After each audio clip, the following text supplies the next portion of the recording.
So, what's up guys? Welcome sa ating channel ulit, Bulik TV. So, ang topic natin for today ay paano nga ba pabaitin yung isang matapang na manok sa tao. Yung tawag na saan ganun is yung baliw, mga baliw na manok, mga nagapansabong ng tao. So, ayun guys. So, pakita ko lang to guys. Ito yung ating pampi na bulik. Ganda ng katawan niya, 7 months old na pampi natin guys. Makita ko lang. Baka kasi ito yung ating isa lang naman na ang ganador. Kasi medyo malaki siya. Gandang ganador. Malaki-laki ang katawan. Yung matangkat. Talagang sabi niya may winning line din talaga ang lahian. So, ayun guys. So, bago tayo mag-start, sabihin ko lang sa inyo kung ano yung mga dahilan kung bakit gapang sabong yung manok sa tao. Ano yung mga dahilan nun. So, ang dahilan nun kasi kapag ang isang manok hindi nahihimas o palaging niluluko, na paglaruan lagi siya, ginaganon-ganon ng sinilas. Ayun yung mga dahilan guys. Parang katulad din lang yan ng tao. Isang tao hindi pinapansin, pakiramdam niya wala siyang kaibigan,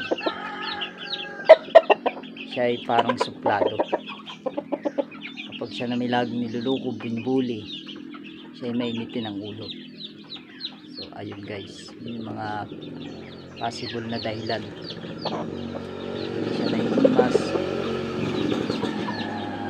palaging nahawakan, saka palagi siyang niluloko, na ganun ang sinilas na araw-araw kapag siya ay sinasaktan. Yun ang mga possible na dahilan kung bakit nagiging matapang isang manok, nagiging baliw siya. So yun guys, so ituro ko sa inyo guys kung paano nga ba pabaitin.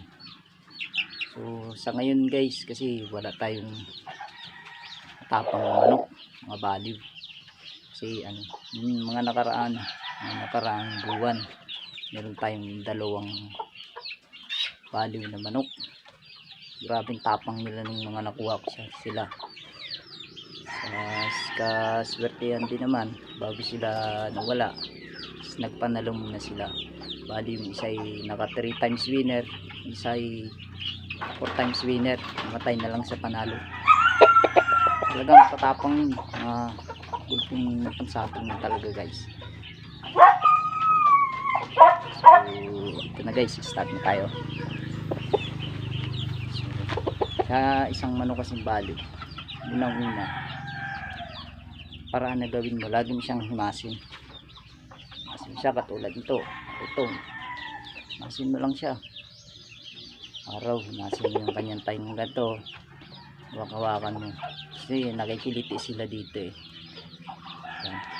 Si bull, baka bumait sila sa tara na yun. Talagang paraan talaga, himasin mo sila, wag mo silang sasaktan. Yun ang wag mo gagawin sa kanila para hindi sila magalit. Diba, kung bari ikaw kaibigan ka, sinaktan mo, hinampas mo ng sinilas, siyempre magagalit. Parang katulad lang din ito ng manok.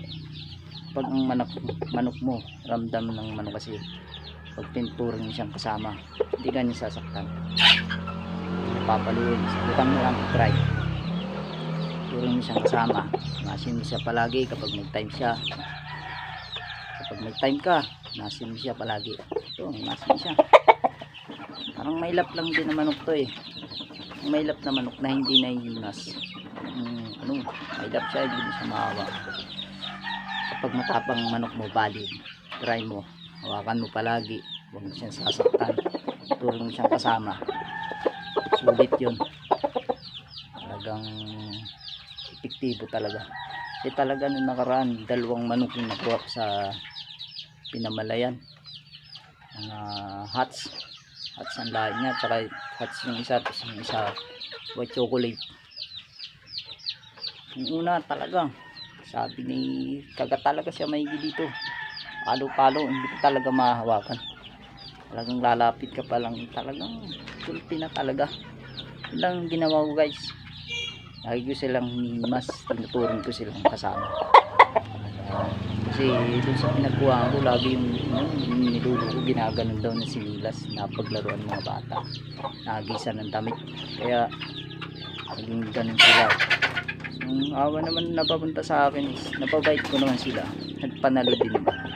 So ayan lang guys, masin nyo lang palagi aking ganito minsan basahin nyo, basahin nyo siya para bumait sa inyo. Yun lang guys, saka wag nyo silang sasaktan. So sana may matutunan kayo sa aking videong ginawa sa ngayon.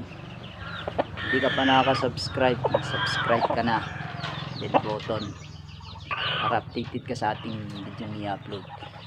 So guys, ipakita ko sa inyo to pumpkin na bulik. Ano ito, pumpkin. Sana may natutunan kayo guys. Maraming salamat sa inyo guys.